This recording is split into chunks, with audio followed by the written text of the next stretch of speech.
Good morning, energized people. Shalom. Shalom. Saya undang kita semua untuk bangkit berdiri. Gak asik nih kayaknya.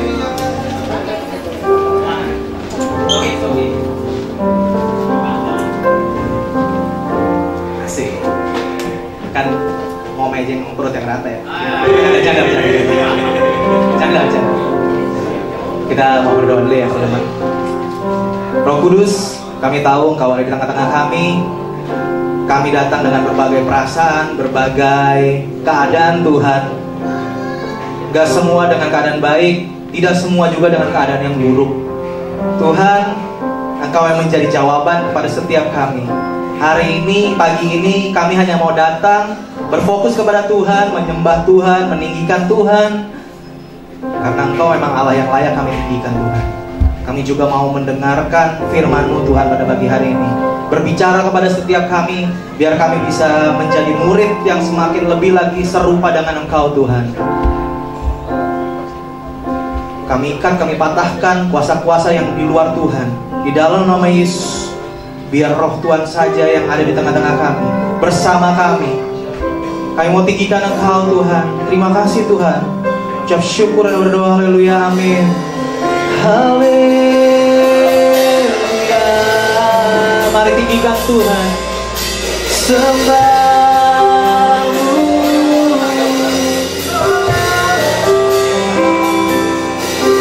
Kau Raja kami.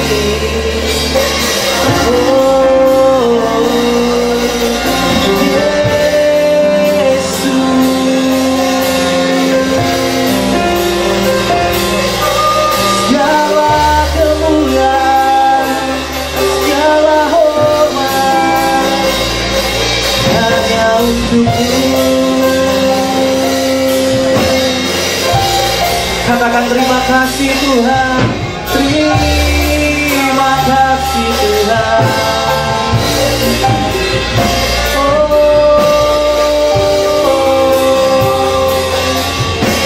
Mari teman-teman, kita belajar menyenangkan hati Tuhan, meninggikan Tuhan. Engkau terbaik, seperti kita menyenangkan hati pasangan kita. Engkau terbaik buat hidupku.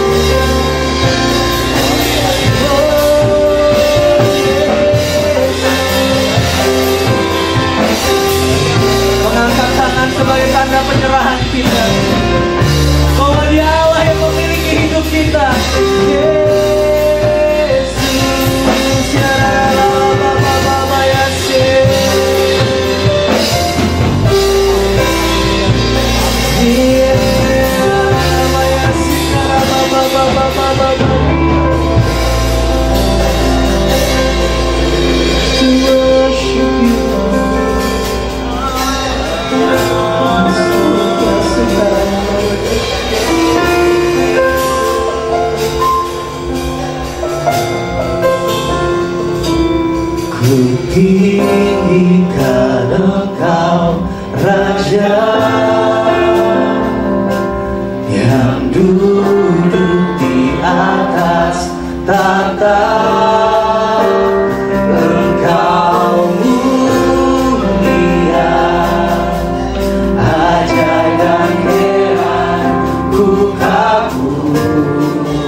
Raja yang duduk di atas, Engkau mulia Tuhan, Engkau mulia,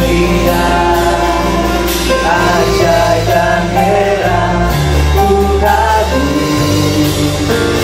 akan Engkau Tuhan.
Nyanyikan dengan kekagumanmu kepada Tuhan. Buat segala sesuatu yang Dia buat dalam hidup kita. Engkau bersih,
kasih Tuhan, Engkau sungguh besar, Engkau ajaib, Engkau heran buat setiap kami Tuhan. Kami mau terus meninggikan, memuji, bersuka cita Tuhan di rumah-Mu Tuhan. Sebab kami sangat bersyukur menjadi anak-anak Tuhan. Dan semua yang percaya bersama-sama katakan amin. Siap memuji dan menari bersama Tuhan? Yang siap mari berikan tepuk tangan yang mulia buat Tuhan.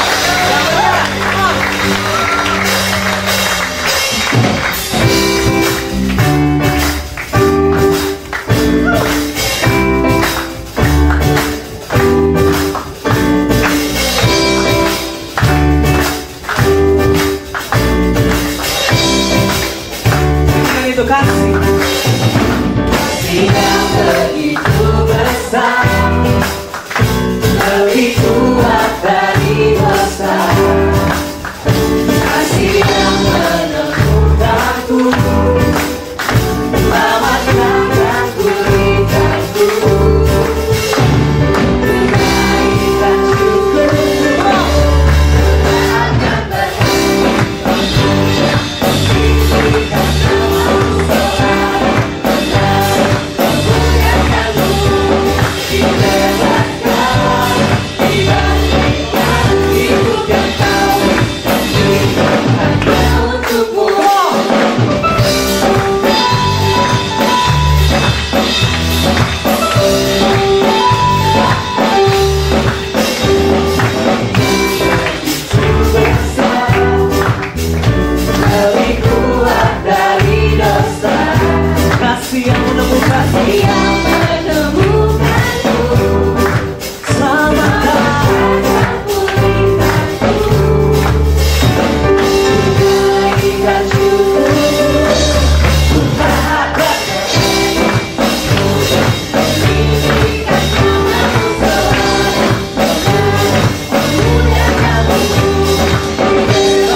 Mari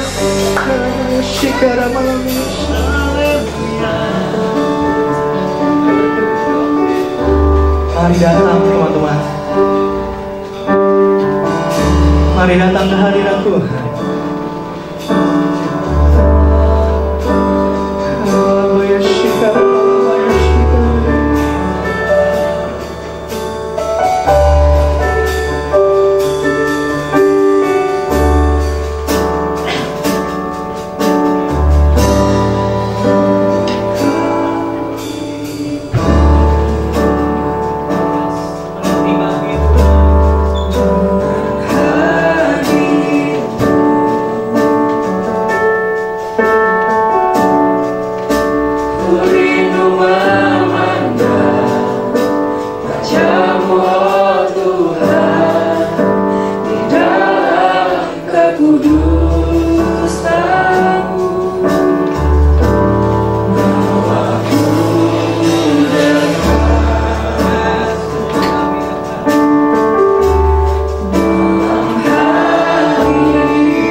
Mari teman-teman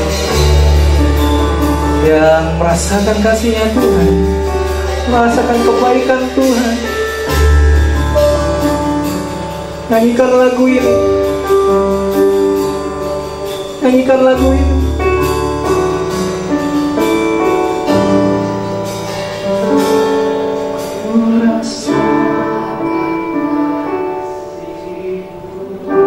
Sampai engkau mendengar.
Benar Tuhan, seperti pujian yang baru saja kami naikkan ke hadirat-Mu, kami rindu bahwa setiap hati kami dipenuhi dengan kasih-Mu Tuhan.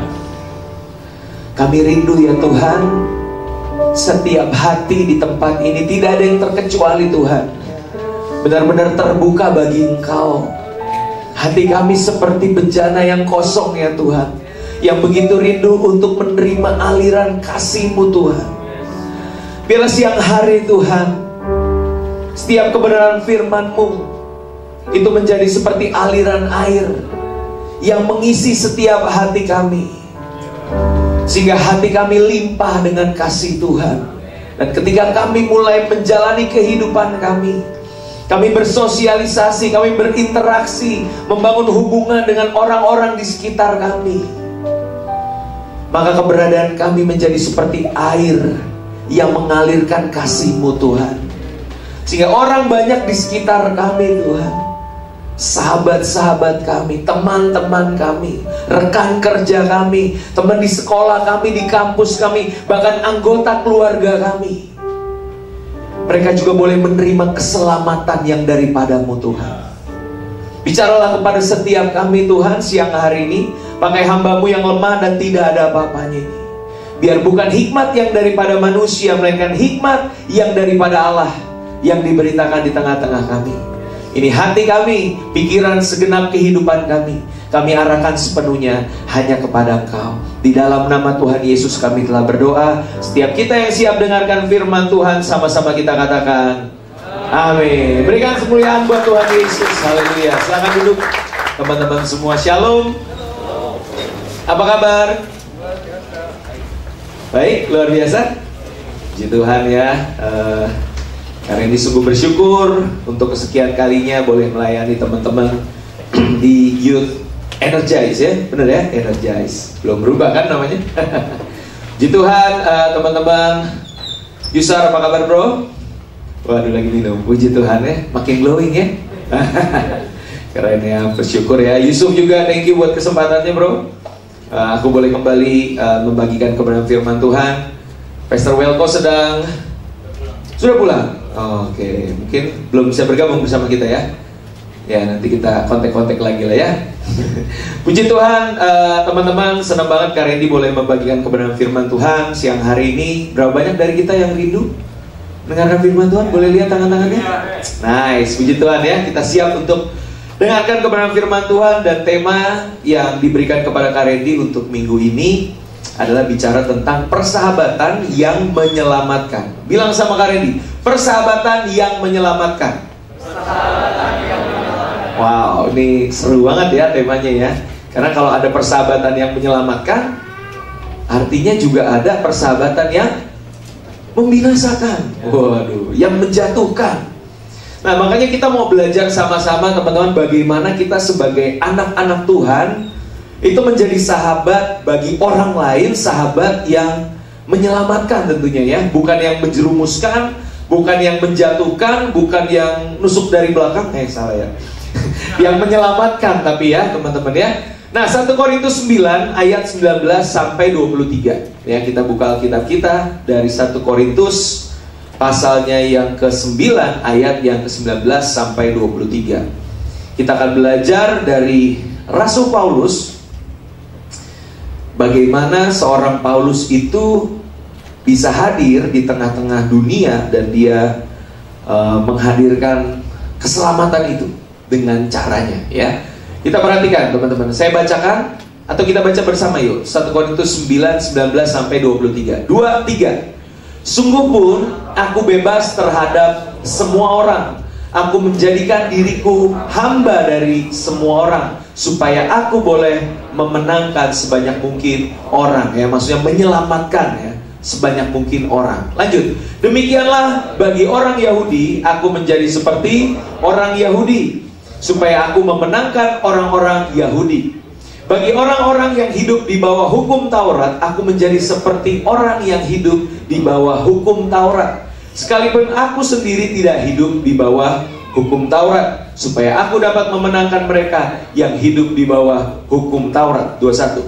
Bagi orang-orang yang tidak hidup di bawah hukum Taurat, aku menjadi seperti orang yang tidak hidup di bawah hukum Taurat. Sekalipun aku tidak hidup di luar hukum Allah, karena aku hidup di bawah hukum Kristus, supaya aku dapat memenangkan mereka yang tidak hidup di bawah hukum Taurat. 22.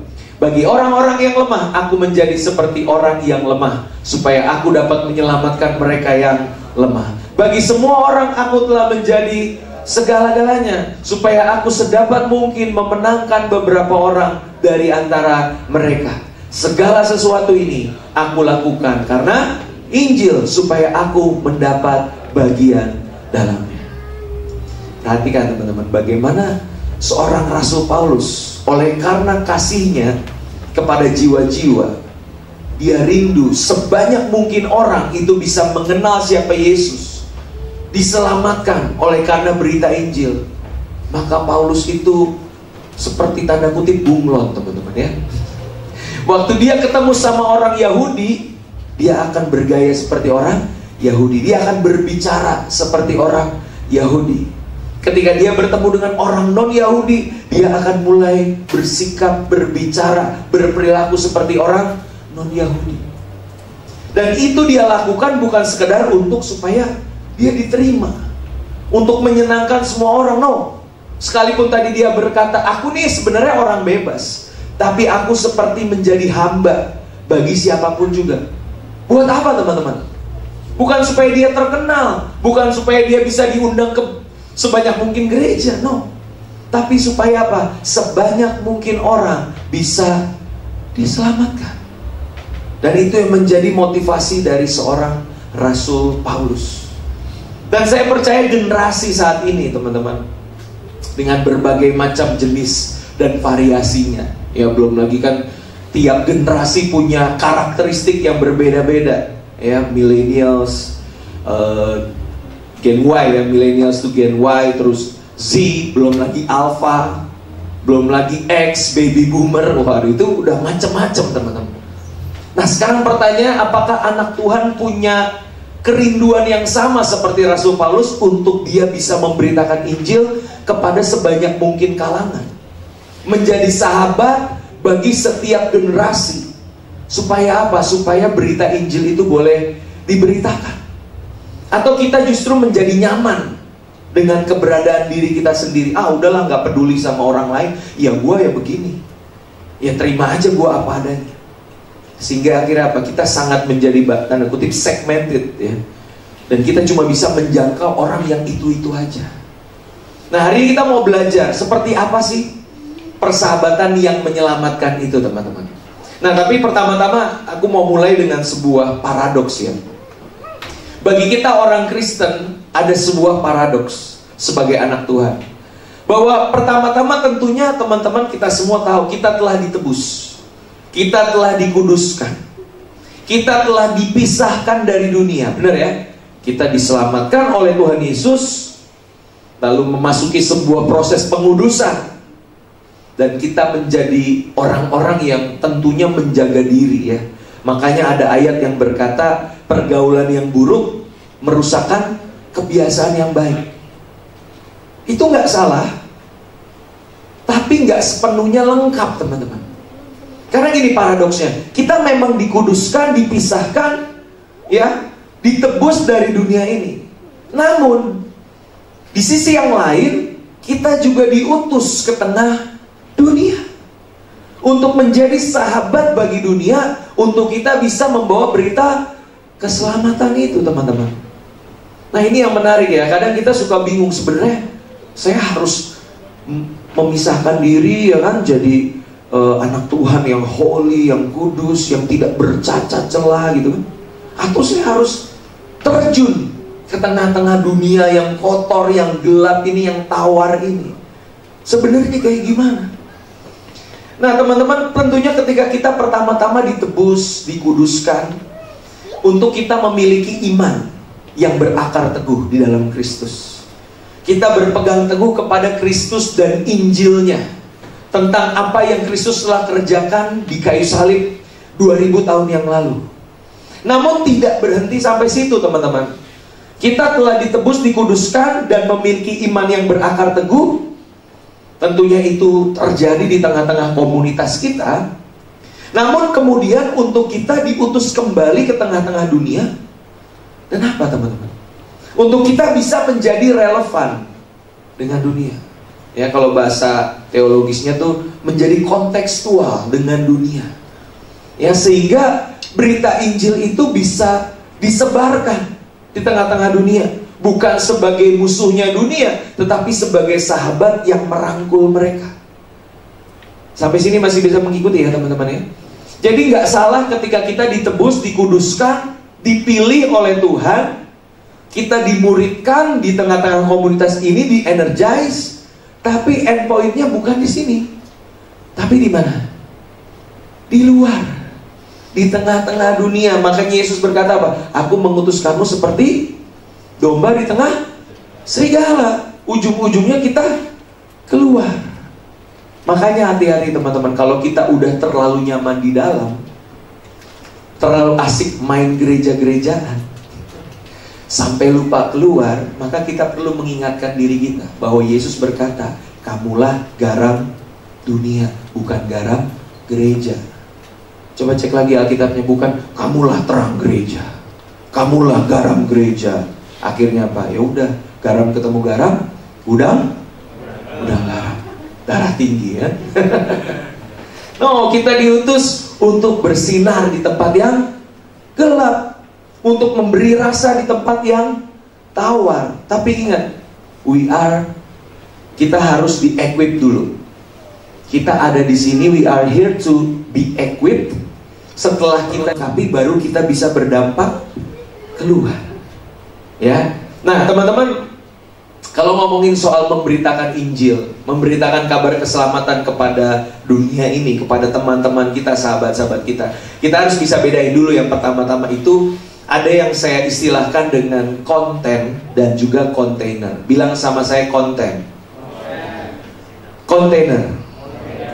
Yang namanya konten dari zaman Yesus datang ke dunia 2000 tahun yang lalu sampai dia disalib, naik ke surga, lalu murid-murid mulai memberitakan Injil. Kontennya yaitu berita Injil sampai hari ini gak boleh berubah. Benar ya? Beritanya tetap sama, apa? Bahwa Yesus sang anak Allah telah datang ke dunia. Dia hidup sempurna supaya dia layak untuk menjadi korban penebus dosa. Dia mati di kayu salib, benar-benar mati di sana. Namun 3 hari kemudian ia bangkit dari antara orang mati. 40 hari ia menampakkan diri kepada murid-murid. Dia naik ke surga, Roh Kudus dicurahkan 10 hari kemudian. Itu berita Injil. Dan sampai kapanpun konten itu gak boleh berubah. Itu udah solid. Ya, gak boleh ditawar-tawar, gak boleh dikompromikan. Ya udahlah, jangan terlalu Yesus-Yesus banget, nanti orang pada gak mau denger. No, Injilnya harus tetap sama teman-teman. That's the content. Amin. Tapi yang namanya kontainernya itu harus berubah-ubah, mengikuti perkembangan zaman. Seperti Rasul Paulus, sama orang Yunani gue harus ngomong begini, sama orang Yahudi gue harus ngomong begitu, sama orang yang tidak mengenal Allah, yang lemah, gue juga harus mengikuti, beradaptasi dengan keberadaan mereka, supaya berita Injil bisa sampai kepada mereka. Nah, teman-teman harus bisa beda ini. Kontainer ini bicara tentang metode pendekatannya, ya. Bahkan kalau hari-hari ini ya, kita ngomongin pelayanan anak muda, youth leader, youth pastor, gayanya harus kekinian kan? Kita harus menampilkan sisi relevan dengan mereka. Gak bisa kita datang dengan pakai jas, pakai dasi, shalom, adik-adik rohaniku, waduh bubar semua. Kita harus mulai memperhatikan seperti apa sih gaya hidup anak zaman sekarang, bercandaan anak zaman sekarang. Oh sekarang lagi modern cuaks gitu ya, udah tekon cuaks gitu kan. Semua kita coba teman-teman, supaya apa? Supaya relate sama mereka. Karena sayang banget kita punya berita Injil tapi nggak bisa relate sama mereka. Ya, jadi ingat sekali lagi, menjadi relevan itu bukan berarti supaya kita bisa diterima, menyenangkan semua orang, no. Tujuannya adalah apa? Supaya berita Injil bisa didengar lebih banyak orang. Amin. Nah, teman-teman, saya mau kasih beberapa langkah. Bagaimana sih kita sebagai anak Tuhan itu bisa menjadi sahabat yang membawa berita keselamatan bagi dunia. Ya, saya agak-agak deg-degan juga kalau dibilang menjadi sahabat yang menyelamatkan, karena siapa sih kita bisa menyelamatkan orang lain ya. Jadi saya sadar betul, kita semua nggak punya kapasitas untuk menjadi juru selamat bagi orang lain. Tapi kita bisa untuk yang namanya membawa berita keselamatan bagi dunia. Ya, ada beberapa langkah praktis teman-teman yang saya mau bagikan siang hari ini. Kayaknya ada berapa nih? 1, 2, 3, 4. Ada 5 poin teman-teman ya. Bagaimana kita bisa menjadi sahabat yang membawa berita keselamatan bagi dunia? Yang pertama, bicara tentang ini teman-teman. Buka dirimu terhadap yang berbeda, ya. Buka dirimu terhadap yang berbeda. Saya beri tanda kutipnya, berbeda. Kita buka Alkitab kita dari Ibrani pasalnya yang ke-13 ayat yang pertama dan kedua. Ibrani pasalnya yang ke-13 ayat yang pertama dan kedua. Nah, seringkali kalau saya perhatikan gereja-gereja itu fokusnya adalah membuka diri terhadap sesama orang percaya. Tapi kalau kita mau jadi sahabat yang membawa berita keselamatan bagi dunia, artinya apa? Bukan cuma untuk kalangan sendiri kan, tapi untuk dunia, untuk orang lain. Nah, di sini dikatakan apa? Yuk kita baca bareng. 2, 3. Peliharalah kasih persaudaraan. Berikutnya, jangan kamu lupa memberi tumpangan kepada orang, sebab dengan berbuat demikian beberapa orang dengan tidak diketahuinya telah menjamu malaikat-malaikat. Nah, teman-teman, peliharalah kasih persaudaraan itu berasal dari bahasa Yunaninya adalah Philadelphia. Ya, dari kata philos dan adolphos. Philos itu artinya persahabatan, kasih sahabat antar sahabat. Adolphos itu adalah saudara. Dan ini yang sedang kita lakukan, teman-teman. Ya, menjalin kasih persaudaraan sesama orang percaya. Philadelphia. Tapi kalau baca Alkitab jangan berhenti sampai ayat pertama doang, teman-teman. Ada ayat keduanya. Di situ dikatakan apa? Jangan kamu lupa memberi tumpangan kepada orang. Kalau bahasa Inggrisnya adalah jangan lupa, do not forget to give hospitality to the strangers. Jangan lupa juga untuk memberikan keramah tamahan, memberikan kasih dan kepedulian kepada orang asing. Nah, ini yang seringkali gereja nggak pernah berani untuk membuka diri terhadap yang berbeda. Jadinya eksklusif, jadinya ngegeng. Udahlah, kita aja yang anak-anak Tuhan aja. Itu anak setan semua tuh di luar. Ya kan? Kita menutup diri terhadap mereka. Ya, padahal kalau bahasa Yunaninya memberi tumpangan atau keramah tamahan kepada orang asing itu adalah philoxenia, teman-teman. Philo itu tadi kasih, xenia itu terhadap yang asing. Nah, lawan dari philoxenia itu xenofobia. Jadi fobia sama yang beda, langsung curiga, langsung asumsi, oh pasti niatnya jahat nih. Ini pasti nggak benar nih, pasti sesat nih. Itu namanya xenofobia, teman-teman. Dan bagaimana kita bisa menjangkau sahabat-sahabat di luar sana kalau kita menaruh curiga terus-menerus kepada mereka? Kita membangun tembok eksklusivitas. Udahlah, daripada kita kebawa pengaruh mereka. Kan pergaulan yang buruk merusakkan kebiasaan yang baik. Nah, akhirnya ayat itu dijadikan pembenaran kan, untuk kita udah ngumpulnya sama Kristen-Kristen aja. No, teman-teman, ingat tadi yang di awal aku bilang, kita diperlengkapi di dalam untuk berdampak di luar. Ya, belajar untuk membuka diri dengan mereka yang berbeda dengan kita. Ya, yang berbeda keyakinan, berbeda suku, berbeda latar belakang sosial dan sebagainya. Pandangan politik, ya udah masuk 2024 nih, bentar lagi kan? Bentar lagi mulai muncul nih, ya kan? Agama di bawah-bawah biasanya kan masuk ke panggung politik gitu. Tapi apakah kita berani untuk membuka diri terhadap yang berbeda dengan kita, teman-teman? Ironisnya ya, jangankan membuka diri bagi mereka yang berbeda agama, yang beda denominasi aja suka ribut. Beda doktrin aja, sama-sama anak Tuhan nih, tapi beda merek gereja bisa berantem, bisa saling menaruh curiga. Belum lagi beda denominasi, beda gereja, satu gereja bisa berantem sendiri kan, karena adanya perbedaan-perbedaan di dalam tubuh Kristus. Nah, makanya kita belajar, teman-teman, yuk membuka diri ya. Contoh realnya, teman-teman perhatikan Pendeta Yeri mainnya sama yang aneh-aneh. Aneh-aneh tanda kutip ya, sama Coki, sama Habib Jafar ya kan. Kayaknya nggak masuk akal gitu, pendeta kok mainnya jauh amat ya.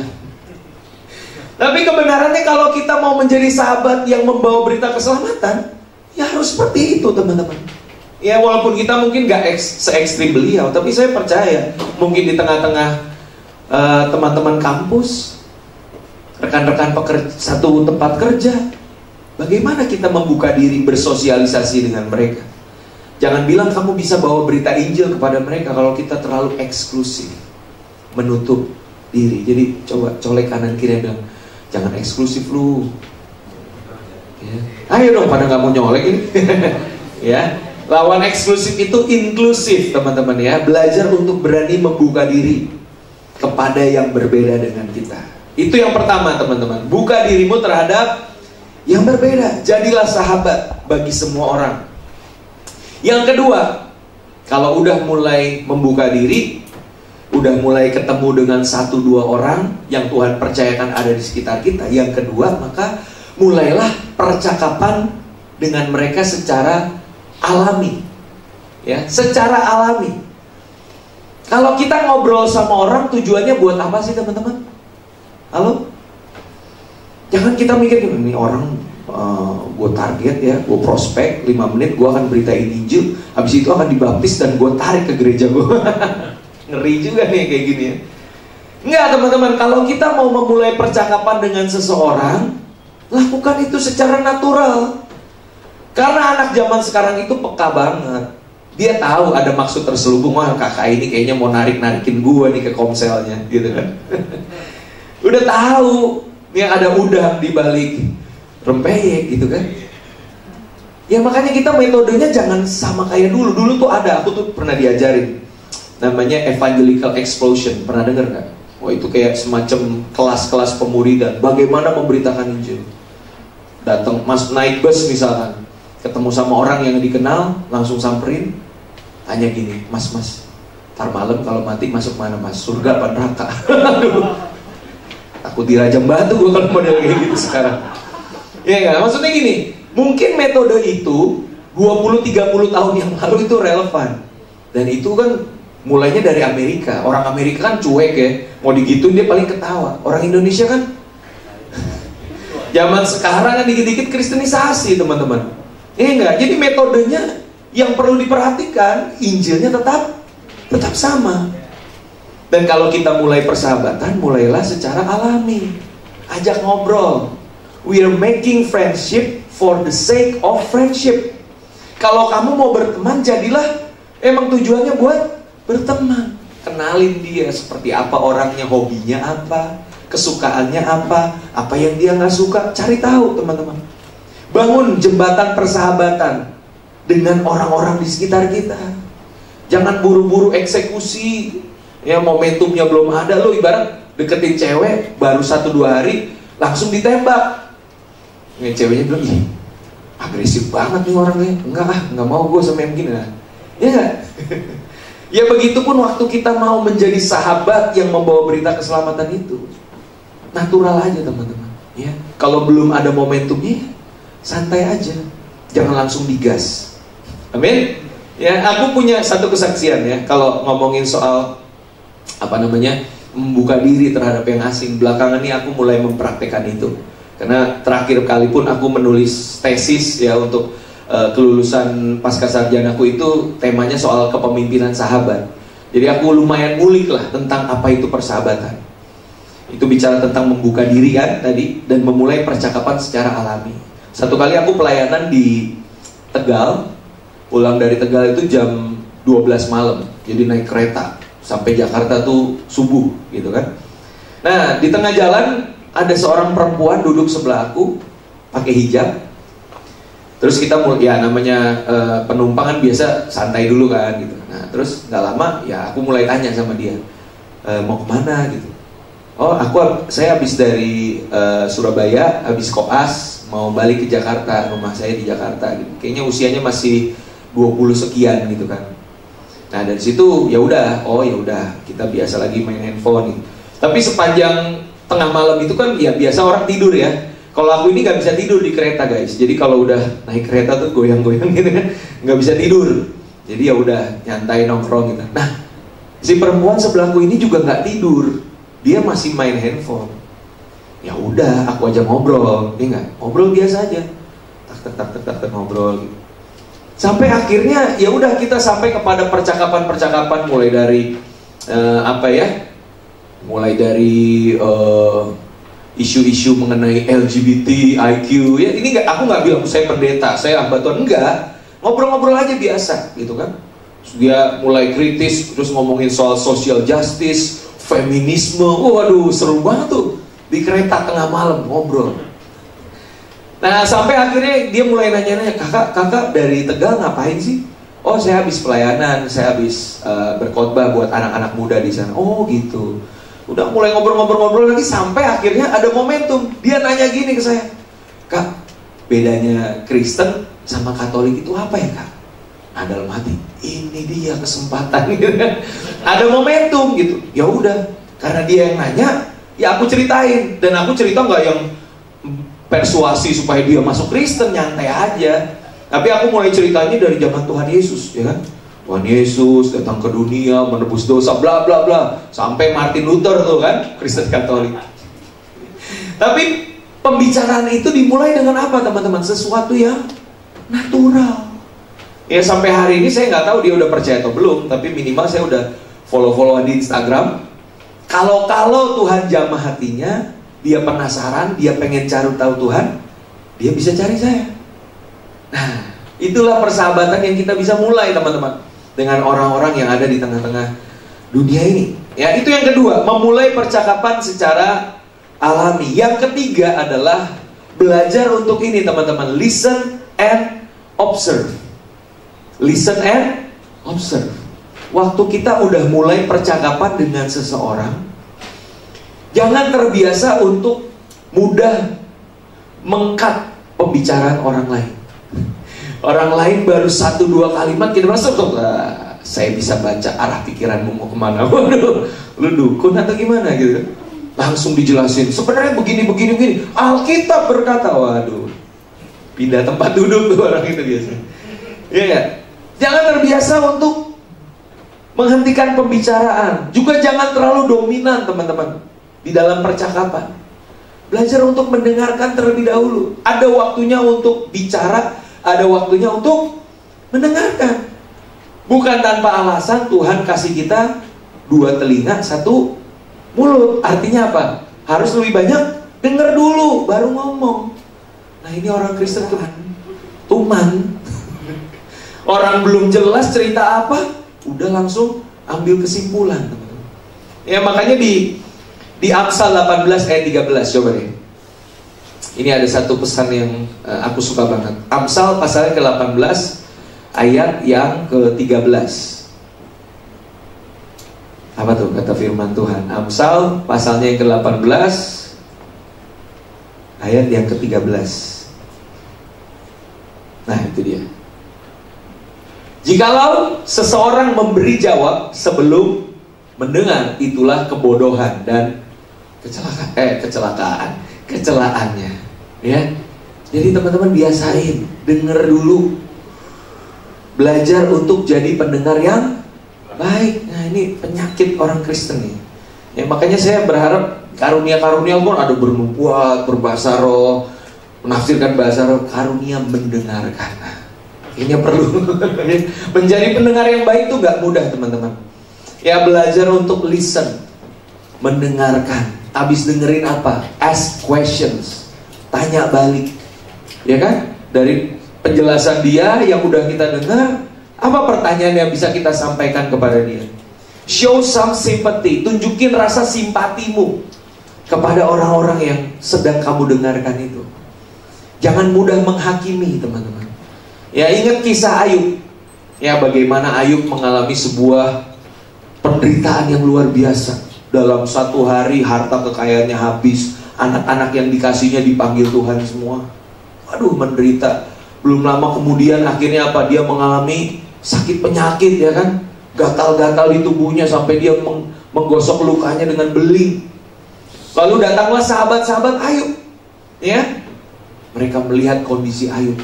Mereka menangis bersama-sama, mengoyakkan jubah, menaburkan abu di kepala mereka, menandakan mereka berduka. 7 hari 7 malam, teman-teman.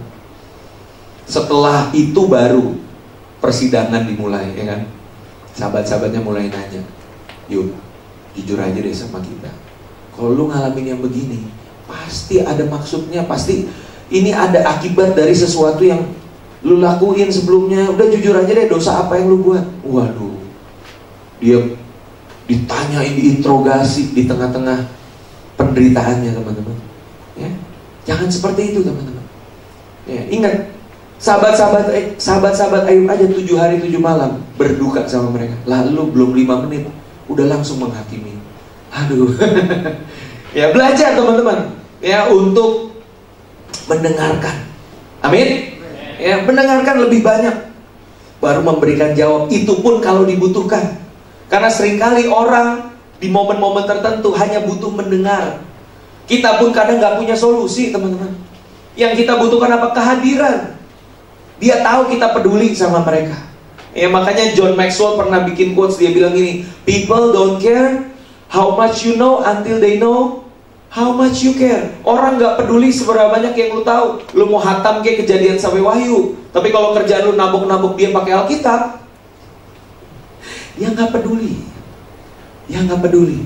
Tapi kalau dia akhirnya menyadari lu peduli sama dia, lu mengasihi dia, maka ketika dia butuh advice, dia butuh pertolongan, siapa yang dia cari? Kita. Amin. Jadi sahabat yang seperti itu, teman-teman. Dunia membutuhkan anak-anak Tuhan yang belajar untuk listen and observe. Yang keempat, teman-teman, yang keempat bicara tentang hadirlah di titik krisis orang lain. Ya, ini yang saya belajar cukup banyak dari Pastor Yeri ya. Ketika apa? Ketika Coki ya, dibuang dari tengah masyarakat, ya kan, udah ketahuan narkoba, ternyata juga penyuka sesama jenis gitu kan. Waduh, nggak ada yang mau nemenin dia. Tapi Bung Yeri itu berkali-kali datengin dia loh. Nggak disorot media loh. Waktu masih di rehab itu, Pastor Yeri datengin berkali-kali. Dan itu menurutku yang disebut dengan titik krisis.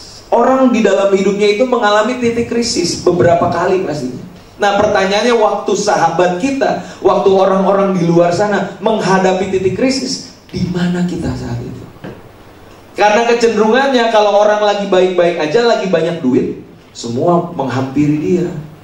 Tapi waktu dia lagi susah, lagi bangkrut, lagi duka cita, satu persatu melipir halus kan, pura-pura gak kenal. Ya kan, ada quotes yang bilang kalau orang lagi susah, jangankan orang, setan pun pura-pura gak kenal, katanya gitu. Ya, jadi aduh, teman-teman, belajarlah untuk hadir di hidup krisis orang lain. Amin. Makanya Amsal 17 ayat 17 berkata apa? Seorang sahabat menaruh kasih setiap waktu, di setiap waktu, tetapi menjadi apa? Saudara di dalam kesukaran. Nah, pertanyaan, waktu orang lagi sukar, lu hadir nggak di situ? Harusnya itu jadi momentum buat kita. Benar ya, teman-teman? Jangan berpikir, aduh, kalau lagi susah kita samperin, kita ikutan susah. Ya iya emang sih. Susahnya nepa ke kita, tapi kan itu momentum. Mau jadi sahabat nggak? Mau berita keselamatan nggak? Hadir di titik krisis orang lain. Itu yang keempat, teman-teman. Yang kelima, yang terakhir, ya. Setelah itu semua tentunya apa? Ya, temukan momentum untuk bersaksi. Kan seperti yang Paulus bilang, endingnya kita harus memberitakan Injil. Jangan cuma sekedar bersahabat, tapi kita nggak punya purpose-nya. Kita nggak punya tujuan yang jelas. Ya, tentunya kita rindu juga dia mendengar siapa Yesus Kristus. Amin. Nah, itulah yang kita bawa kepada mereka. Gunakan percakapan yang ada untuk menabur benih iman. Tapi yang pada akhirnya mempertobatkan orang, mengubahkan dan menyelamatkan orang, itu adalah pekerjaan Roh Kudus.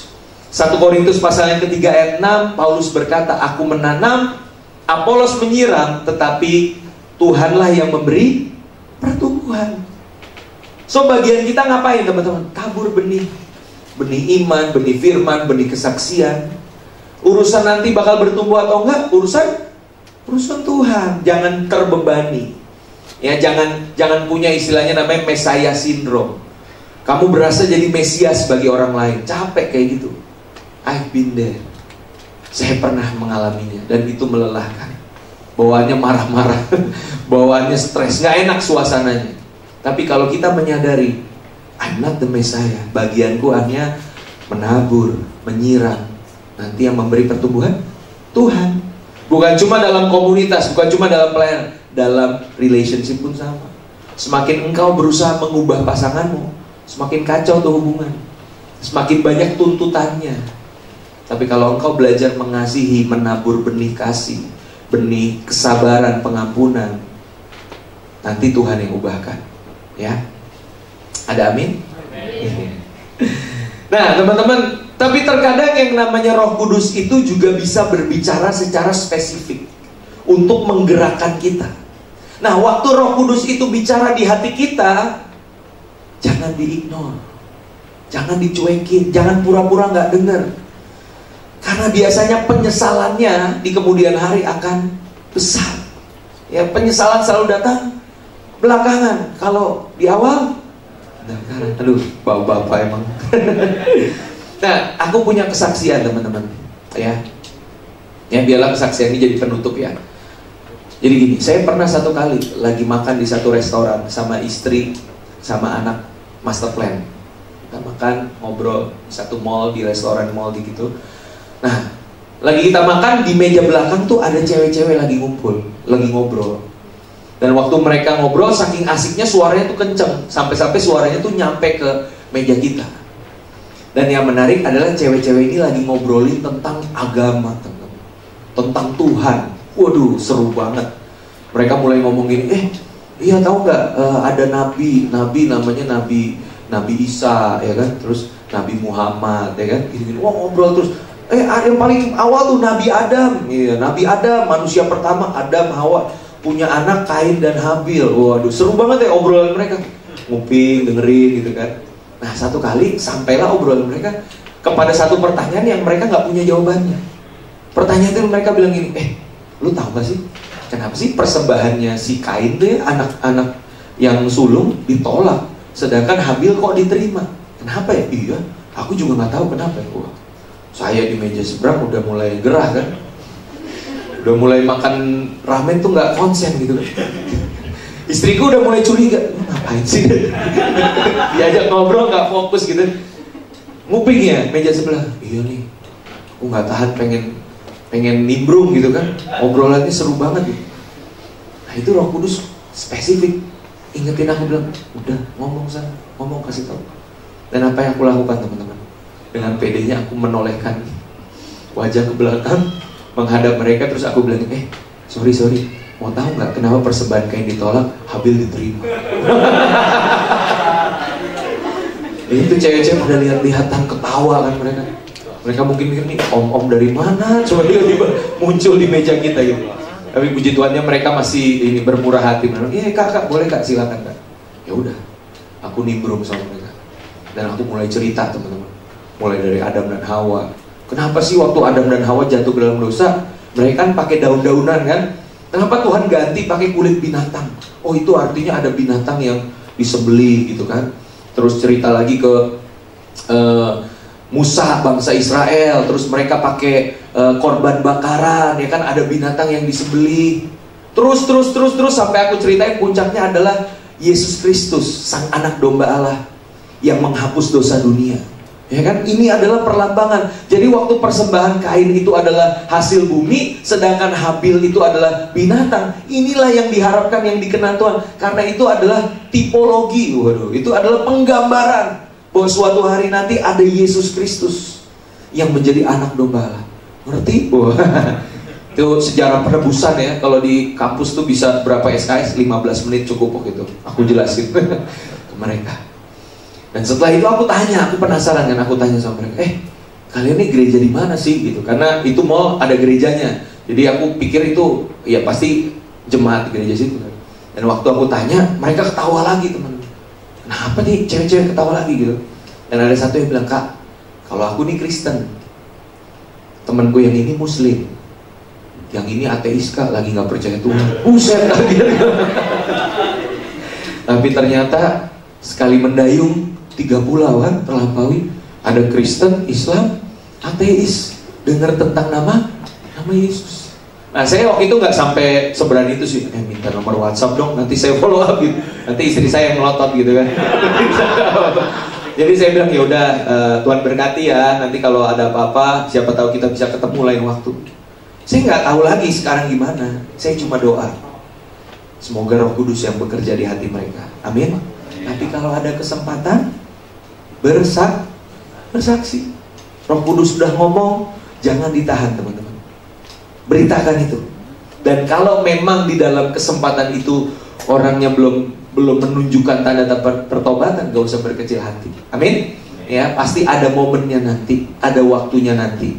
Yang penting kita tetap doakan dan follow up. Ya, makanya kalau zaman sekarang ada Instagram, kalau aku ketemu dengan orang-orang yang berbeda di luar sana, aku biasa, kita follow-followan yuk, supaya nanti one day kalau ada kesempatan kita bisa ceritain tentang Tuhan Yesus. Amin buat firman Tuhan ya. Selamat menjadi sahabat yang menyelamatkan ya. Kamu ada bukan untuk menjadi serupa dengan dunia, namun justru memberi rasa dan warna bagi dunia. Yuk kita bangkit berdiri. Pemain musik boleh maju ke depan. Singersnya juga boleh.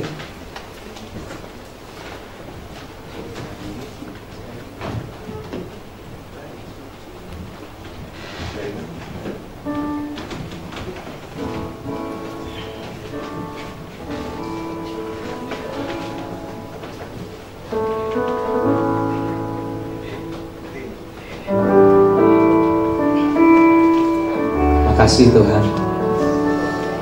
Biarlah firman yang udah kami dengar tidak berlalu begitu saja, tapi kami sadar ada purpose Tuhan dalam kehidupan kami, sehingga ketika kami ditempatkan di dunia ini bukan sebuah kebetulan, tapi Tuhan mau kami dikuduskan, kami diperlengkapi untuk pada akhirnya kami diutus ke tengah-tengah dunia. Jadikan kami sahabat yang membawa berita keselamatan bagi dunia.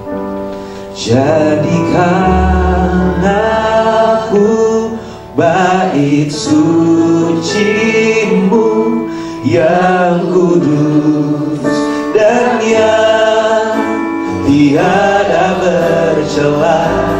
Jadikan aku mesbah doa-Mu bagi keselamatan bangsaku. Kita naikkan pujian dari awal. Katakan, Kau telah memilihku, memanggil. Kau telah memilihku, sebelum dunia dibentuk. Betapa aku bersyukur padamu, ya Tuhan Allahku, Allahku. Kau telah memanggilku, Kau telah memanggilku sebagai Allah kerajaanmu. Betapa aku bersyukur padamu atas perbuatanmu. Jadikan aku bait suci-Mu yang kudus dan yang tiada bercela. Jadikan aku mesbah doa-Mu bagi keselamatan bangsaku. Jadikan aku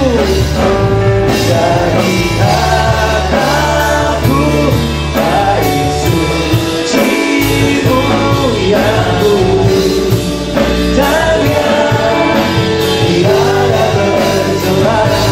Jadikan aku mesbah doa-Mu bagi keselamatan bangsaku. Teman-teman dengan segenap hati katanya, jadikan aku bait suci-Mu. Amin Tuhan. yang kudus, yang tiada bercelah, yang serupa dengan Kristus. Jadikan kami mesbah doa-Mu Tuhan, bagi keselamatan orang-orang di sekitarku, bagi keselamatan sahabat-sahabatku di luar sana. Sekali lagi dengan segenap hati, jadikan aku bait suci-Mu yang undur. Amin. Amin Tuhan. Tiada bercelah. Jadikan aku mesbah doa-Mu bagi keselamatan. Oh, jadikan aku bait suci-Mu yang kudus, tiada bercelah. Jadikan aku mesbah doa-Mu bagi keselamatan bangsaku, bagi keselamatan, bagi keselamatan bangsaku, dari keselamatan bangsaku. Berikan sorak-sorai buat Tuhan. Haleluya, haleluya, haleluya. Biar lagu ini Tuhan benar-benar menjadi doa dan pengingat bagi setiap kami, bahwa keberadaan kami sebagai bait kudusnya Tuhan. Kami tidak mau kompromi dengan dunia ini, kami tidak mau serupa dengan dunia ini. Tentu kami mau ya Tuhan, nilai-nilai kerajaan Allah, value dari kerajaan Allah itu boleh kami hidupi di dalam kehidupan kami sehari-hari. Dan ketika kami kuat di dalam Engkau, di dalam Injil-Mu ya Tuhan, at the end kami akan bergerak keluar. Kami mau jadi berkat Tuhan dimanapun kami berada. Tuhan, siang hari ini kami mau ambil waktu untuk berdoa bagi orang-orang di sekitar kami. Pertama-tama tentunya bagi keluarga kami. Teman-teman ambil waktu ini untuk mulai berdoa bagi papa, mama. Mungkin ada dari antara mereka yang belum sungguh-sungguh ikut Tuhan, ada yang belum bahkan percaya kepada Tuhan. Yuk teman-teman ambil waktu, doakan mereka, ucapkan berkat buat mereka. Biarlah belas kasihan Tuhan turun juga atas mereka. Tuhan jamah papa dan mamaku Tuhan.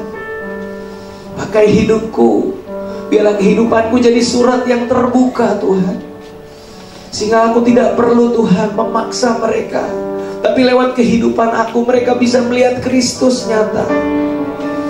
Berkati mereka ya Tuhan, berkati kehidupan, usaha, pekerjaan mereka, masa tua mereka ya Tuhan, ada di dalam tangan-Mu.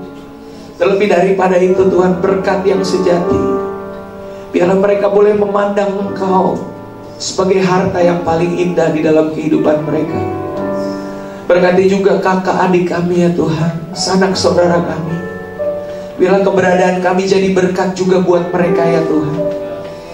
Mungkin kami sering berdebat, mungkin kami sering beda pendapat, argumen di antara kami, tapi kami rindu mereka juga merasakan kasih Tuhan. Ada kasih Kristus yang nyata di tengah-tengah keluarga kami ya Tuhan. Kemudian kami juga mau berdoa bagi teman-teman kami Tuhan, sahabat-sahabat yang ada di sekitar kami ya Tuhan. Mungkin berapa dari antara kami punya hubungan yang begitu dekat, begitu intim, namun kami belum punya kesempatan untuk memberitakan tentang Engkau Tuhan. Kami berdoa Tuhan, berikan kami kesempatan itu ya Roh Kudus. Berikan kami kepekaan itu ya Tuhan, untuk menangkap setiap momentum ketika kami harus bersaksi. Jangan biarkan mulut kami tertutup. Jangan biarkan ketakutan, intimidasi yang menguasai kami. Tapi biarlah Tuhan sesuai dengan pimpinan Roh-Mu yang kudus, kami berbicara, kami menyampaikan kebenaran, kami menabur benih iman itu. Sampai pada waktunya nanti, Tuhanlah yang memberi pertumbuhan.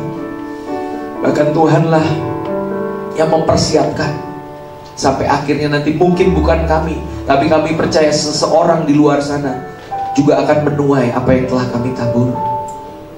Kami percaya keberadaan kami di tengah dunia adalah sebagai sahabat bagi mereka, sehingga berita keselamatan bisa juga sampai kepada mereka. Berkati anak-anakmu di tempat ini ya Tuhan. Kami percaya kamilah garam dan terang dunia. Biarlah keberadaan kami berdampak, membawa berita kebenaran, keselamatan itu kepada sebanyak mungkin orang. Kami terima Tuhan setiap kebenaran firman-Mu siang hari ini dengan penuh ucapan syukur dan sukacita. Hanya di dalam nama Tuhan Yesus kami telah berdoa. Semua yang diberkati Tuhan, sama-sama kita katakan amin. Berikan sorak-sorai yang buat Tuhan.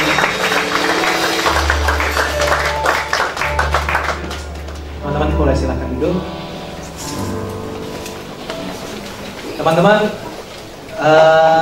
firman yang disampaikan oleh Kak Randy, kita semua ngerti ya teman-teman. Yang ngerti boleh kasih tepuk tangan.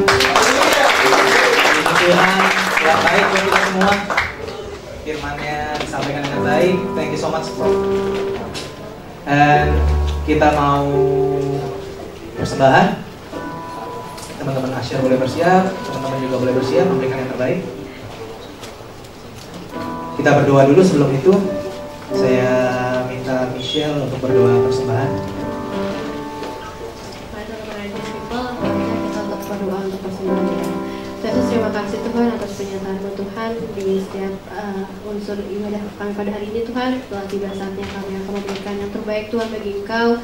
Tuhan tolong berkati para Redeemed People yang memberikan persembahan ini Tuhan, biar persembahan ini dapat berguna Tuhan untuk mendukung program-program kerja yang ada Tuhan pada gereja ini Tuhan, untuk bisa semakin bisa memuliakan nama Engkau di surga Tuhan. Terima kasih, terima kasih Roh Kudus. Aku sudah berdoa bersyukur. Haleluya, amin.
Shalom, Energetic People.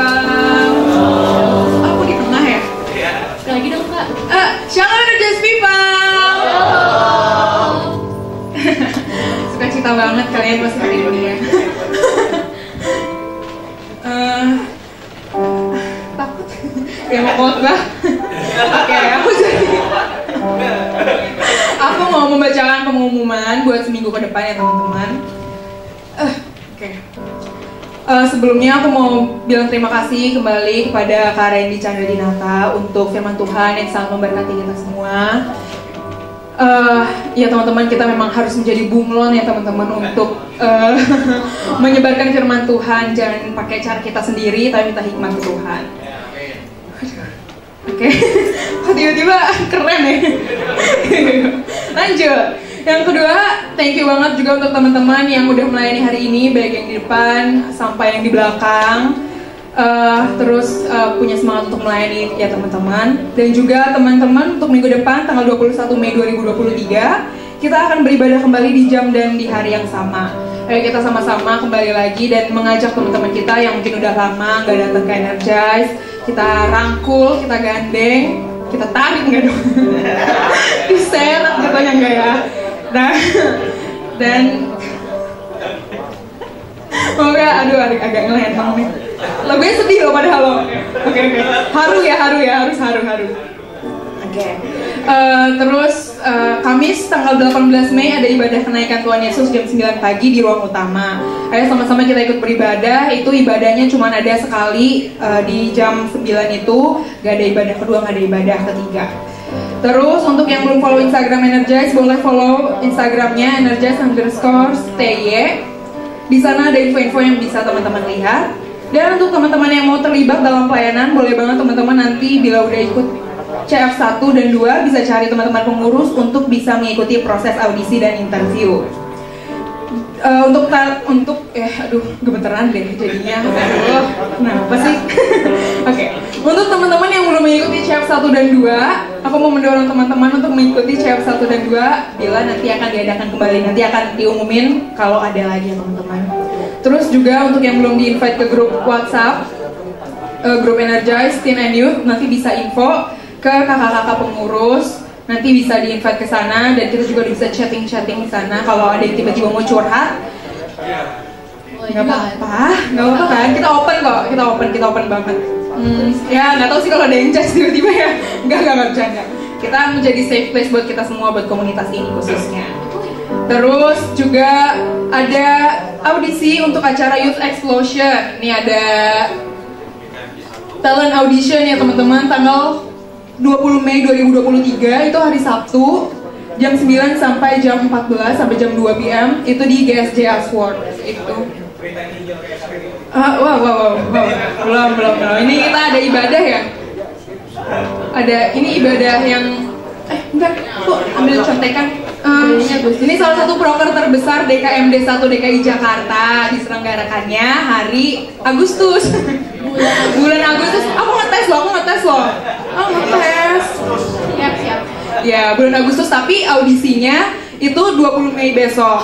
Terus yang dicari adalah dancer, 16 orang wanita dan 12 orang pria. MC buat kalian yang mau melayani Tuhan di depan di sini. Tapi bukan di sini ya, bukan di Energize ya, di GSJ Asword nanti. Di acara itu maksudnya. Kok galak ya? Maaf.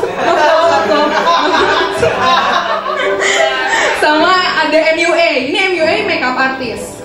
Ya, yang suka make-upin orang. Kenapa? Oh, nggak ada maksud galak. Iya. Maksudnya aku loh yang galak, bukan kocok. Yang suka make-upin orang, main makeup, boleh daftar. Dan nanti ada formnya, mungkin akan dibagikan di grup atau di Instagram linknya. Jadi jangan lupa untuk ikut dan kita melayani bareng-bareng. Oke, ada tambahan lagi kah? Oh iya, ada jiwa baru kah? Ada yang diajak atau teman? Iya. Oh nggak ada, belum ada. Oke. Tidak apa-apa teman-teman, nanti kalau misalkan pun ada, diajak aja teman-temannya yang lain. Jangan lupa untuk kita membawa jiwa. Oke, teman-teman, sebelum kita mau menyelesaikan ibadah kita pada hari ini, aku mau ngajak teman-teman semua untuk kita berdoa. Oh, bangkit berdiri. Maaf, kurang diri. Kita mau menyiapkan hati kita mau berdoa ya teman-teman. Tuhan Yesus, terima kasih Tuhan atas berkat-Mu, atas firman, atas hadirat-Mu Tuhan yang kami rasakan di tempat ini. Terima kasih Tuhan kami sudah boleh mendengarkan firman. Terima kasih juga Tuhan untuk hari ini yang sudah membagikan. Tuhan Yesus yang memberkati terus beliau dalam setiap pelayanannya. Tuhan Yesus yang pakai terus beliau dan keluarganya juga Tuhan untuk terus melayani Tuhan. Tuhan Yesus kami juga memberkati Tuhan untuk pelayan-pelayan yang sudah melayani hari ini. Terima kasih Tuhan kami masih diberikan kesempatan untuk melayani Engkau. Tuhan Yesus yang memuduskan pelayanan kami. Tuhan Yesus yang menyempurnakan pelayanan ini Tuhan. Tuhan Yesus yang memberikan kami hati yang lebih Tuhan untuk mau melayani Engkau dimanapun kami ada Tuhan. Kami juga mau berdoa terkhusus untuk Energize People. Tuhan Yesus, terima kasih Tuhan atas komunitas yang Tuhan berikan kepada kami. Tuhan Yesus yang memberkati Tuhan komunitas ini supaya kami bisa bertumbuh di sini bersama-sama. Kami bisa mau Tuhan Yesus untuk saling merangkul satu sama lain Tuhan Yesus, sehingga kami juga bisa memiliki komunitas dan kami bisa bertumbuh di sini Tuhan, sebelum kami membawa bekal untuk kami keluar Tuhan. Kami juga berdoa Tuhan untuk gereja ini. Terima kasih Tuhan atas berkat-Mu. Terima kasih atas pemimpin Om Peter yang Tuhan berikan kepada kami untuk memimpin Tuhan. Tuhan Yesus yang terus memberkati Om Peter dan keluarga, dan juga setiap pemimpin-pemimpin baik majelis sampai ke lini-lini terbawah Tuhan Yesus. Tuhan Yesus, kami juga berdoa Tuhan untuk bangsa dan negara kami. Kami percaya Tuhan, Tuhan Yesus akan memakai kami. Kami merindukan untuk kami dipakai oleh Tuhan untuk membawa jiwa-jiwa Tuhan, untuk menyebarkan berita keselamatan-Mu Tuhan Yesus dimanapun kami ada, baik di lingkungan kami, di kerjaan, di sekolah, ataupun dimanapun.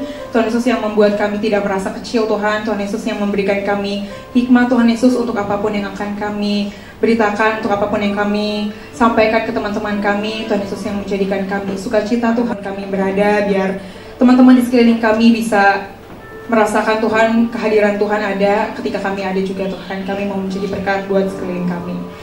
Sebentar kami akan pulang Tuhan, terima kasih atas berkat-Mu. Kalau kami sudah boleh sampai di tempat ini dan kami juga sudah boleh menyelesaikan ibadah ini Tuhan. Tuhan Yesus yang memberkati kalau kami akan pulang, kami yang akan kembali melanjutkan aktivitas kami yang lainnya. Tuhan Yesus yang tetap menyertai kami, Tuhan Yesus yang menggandeng tangan kami terus Tuhan Yesus, kemanapun kami ada, dimanapun kami akan, apapun yang akan kami lakukan, semua yang kami lakukan untuk menyenangkan hati-Mu saja Tuhan. Sebentar kami akan mendengar, berdoa, menerima doa berkat. Teman-teman, aku undang untuk mengangkat tangan kita. Setiap energized people yang hadir, perhatikanlah firman Tuhan. Tuhan merindukan kita untuk berkontribusi bagi pelebaran kerajaan Tuhan, dan berilah dirimu bagi pelayanannya, bersaksi bagi kemuliaan Tuhan Yesus Kristus. Pulanglah dari tempat ini dengan menerima berkat, kasih dari Allah Bapa, cinta Tuhan Yesus Kristus, dan persekutuan dengan Roh Kudus menyertai kita sampai selama-lamanya. Setiap kita yang percaya sama-sama katakan amin. Happy Sunday semuanya. Yesus berkati.